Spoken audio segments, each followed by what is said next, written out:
சென்னை பனையூரில் உள்ள தாவேகா தலைமையகத்தில் விருப்ப மனு விநியோகம் நடைபெறவுள்ளது. விரிவான விவரங்கள் சொல்லுங்க யுவராஜ். வணக்கம். தமிழக வெற்றி கழகம் இந்த 2026ஆம் ஆண்டு நடக்கக்கூடிய சட்டமன்ற தேர்தலை எதிர்நோக்கிதான் காத்துக் கொண்டிருக்கின்றது என்று பல முறை அவர்கள் தரப்பிலிருந்து விளக்கமானது அளிக்கப்பட்டிருந்தது. அந்த வகையில் அவர்கள் கூட்டணி தேர்தலாக சந்திக்கப் போகிறார்களா அல்லது தனித்து போட்டியிடப் போகிறார்களா என்கின்ற கேள்வி ஒவ்வொரு செய்தியாளர் சந்திப்பிலும் வைக்கப்பட்டிருந்தது. அவர்கள் இதுவரை எந்த ஒரு கட்சியிடமும் கூட்டணி வைக்கப்படாத இருக்கக்கூடிய நிலையில், தேர்தலுக்கு மிகவும் 2 மாதத்திற்கும் குறைவான காலமே இருக்கக்கூடிய நிலையில் இதுவரை எந்த ஒரு கட்சியும் தமிழக வெற்றி கழகத்தினருடன் கூட்டணி வைப்பதற்காக அழைப்பு விடுக்கப்படவில்லை. அவர்கள் தரப்பிலிருந்தும் தெரிவிக்கப்படவில்லை. அந்த வகையில் தமிழக வெற்றி கழகம் அப்படி இல்லை என்றால் தனித்துதான் போட்டியிடும் என்கின்ற ஒவ்வொரு கருத்தையும் அவர்கள் தரப்பிலிருந்து தெரிவிக்கப்பட்டிருந்தது.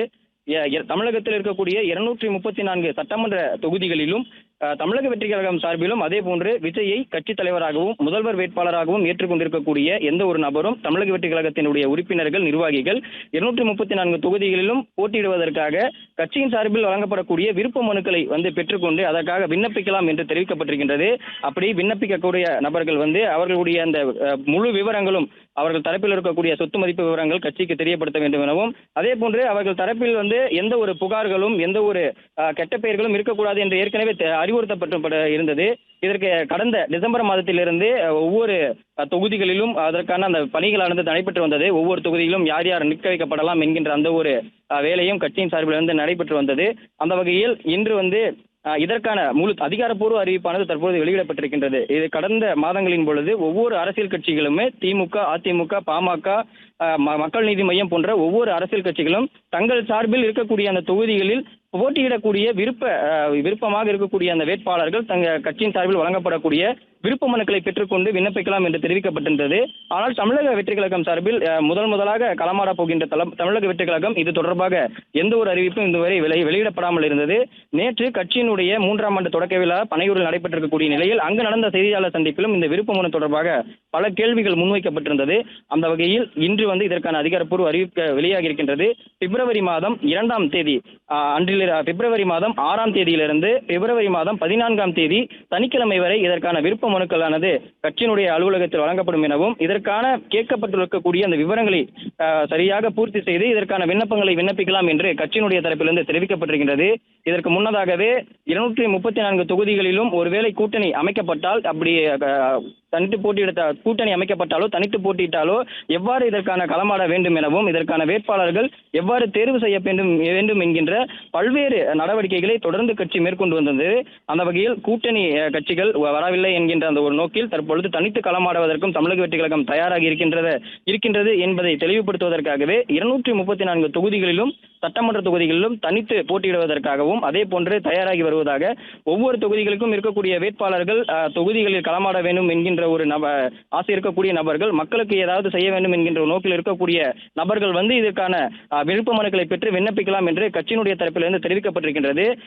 கிட்டத்தட்ட 6ஆம் தேதியிலிருந்து 14ஆம் தேதி இந்த ஒரு வார காலத்திற்குள் விருப்ப மனுக்களை பெற்றுக்கொண்டு இதற்கான முழு விவரங்களை குறிப்பாக சொல்ல வேண்டும் என்றால் அந்த நபர்களுடைய சொத்து மதிப்பு விவரங்கள் எவ்வளவு என்கின்ற விவரமும், அதே போன்று அந்த நபர்கள் மீது காவல் நிலையத்திலோ அல்லது நீதிமன்றத்திலோ ஏதேனும் வழக்குகள் அல்லது புகார்கள் இருக்கின்றதா என்பதை சரிபார்க்கவும், அப்படி இருக்கக்கூடிய நபர்கள் காவல் நிலையத்தில் புகார், அதாவது அவர்கள் மீது எந்த புகாரும் இல்லை என்கின்ற அந்த ஒரு சான்றிதழை வழங்க வேண்டும் என்று ஏற்கனவே கட்சியினுடைய தரப்பிலிருந்து தெரிவிக்கப்பட்டிருந்தது. தொடர்ந்து அந்த நபர்களுக்கு செல்வாக்கு அவர்கள் அளித்திருக்கக்கூடிய அந்த தொகுதியில் செல்வாக்கு மிகுந்து இருக்கின்றதா, அவர்களுடைய மக்கள் செல்வாக்கு எந்த அளவுக்கு இருக்கின்றது, அவர்களுடைய செயல்பாடுகள் எந்த அளவுக்கு இருக்கின்றது, அதே போன்று அந்த நபர்கள் மக்களுடன் எளிதில் பழகக்கூடிய நபர்களாக இருக்கிறார்களா என்பது குறித்தும், அதே போன்று மிகவும் முக்கியமாக பார்க்கப்படக்கூடிய ஒரு விஷயம் அந்த நபர்களுடைய படிப்பு விவரங்கள் என்கின்ற அந்த ஒரு விவரங்களும் தெரிவிக்கப்பட்டிருக்கக்கூடியது. ஒவ்வொரு தொகுதியிலும் படித்த நபர்களும் அதே போன்று படித்த இளைஞர்கள் வேலையில் இருக்கக்கூடிய நபர்கள் என்கின்ற அந்த ஒரு நோக்கிலே தமிழக வெற்றி கழகத்தில் வேட்பாளர்களானது அவர்கள் கட்சியின் சார்பிலிருந்து தேர்வு செய்யப்பட்டு உத்தேச பட்டியலும் கட்சியினுடைய தலைவர் விஜய்க்கு அளிக்கப்பட்டிருந்தது. இதற்கு முன்பாக விஜயனுடைய அரசியல் பணிகளை செய்து வரக்கூடிய அந்த நிறுவனமானது 234 தொகுதிகளும் இருக்கக்கூடிய தமிழக வெற்றி கழகத்தினருக்கு அந்தந்த தொகுதியில் செயல்பட்டு வரக்கூடிய நபர்களை வேட்பாளர்களாக தேர்வு செய்யப்பட்டு உத்தேச பட்டியலும் தலைவருக்கு வழங்கப்பட்டிருந்தது. அப்படி அந்த நபர்கள் மீது ஏதேனும் புகார்கள் இருக்கின்றதா என்பது ஆய்வு செய்வது குறித்தும் ஒவ்வொரு தொகுதிக்கும் ஒவ்வொரு மாவட்டங்களுக்கும் அமைப்பு ரீதியாக இருக்கக்கூடிய ஒவ்வொரு மாவட்டங்களுக்கும் ஒவ்வொரு பொறுப்பாளர்கள் நியமிக்கப்பட்டு அந்த பொறுப்பாளர்களும் கண்காணிக்கப்பட்டு வந்தனர். அது மட்டுமல்லாமல் கூடுதலாக இருக்கக்கூடிய நபர்கள் விஜய் மக்கள் இயக்கத்திலிருந்து செயல்பட்டு வரக்கூடிய நபர்கள், பொறுப்பில் இல்லாத நபர்கள், அதே போன்று தற்பொழுது புதிதாக இணைந்திருக்கக்கூடிய நபர்கள் என பல்வேறும் இந்த வேட்பாளருக்காக விண்ணப்பிக்கப்படலாம் என்று எதிர்பார்க்கப்படுகின்றது. கிட்டத்தட்ட இப்ப கடந்த 2 மாதத்திற்கு முன்பாக ஏராளமான நபர்கள், அதே போன்று முன்னாள் அமைச்சர்கள், முன்னாள் கட்சி மாற்றுக் கட்சியிலிருந்து வந்து இணைந்திருக்கக்கூடிய உறுப்பினர்கள் என பலரும் தமிழக வெற்றிக் கழகத்தில் வந்து தங்களை உறுப்பினராக இணைத்துக் கொண்டனர். இதற்கு முன்னதாக கடந்த வருடத்தின் பொழுது இணைத்துக் கொண்டிருக்கக்கூடிய அந்த நபர்களுக்கு கட்சியின் சார்பில் பொறுப்புகள் வழங்கப்பட்டிருந்தது. ஆனால் தற்பொழுது இணைந்திருக்கக்கூடிய நபர்களுக்கு இதுவரை எந்த பொறுப்பும் வழங்கப்படவில்லை.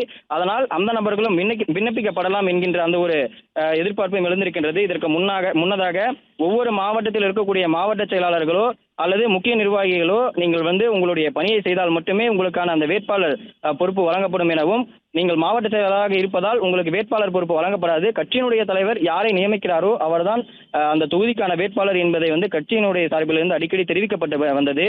அந்த சமயத்தில் தற்பொழுது புதிதாக இணைந்திருக்கக்கூடிய நபர்களும் இதற்கான விண்ணப்பிக்க கூடிய அந்த வாய்ப்பும் எழுந்திருக்கின்றது.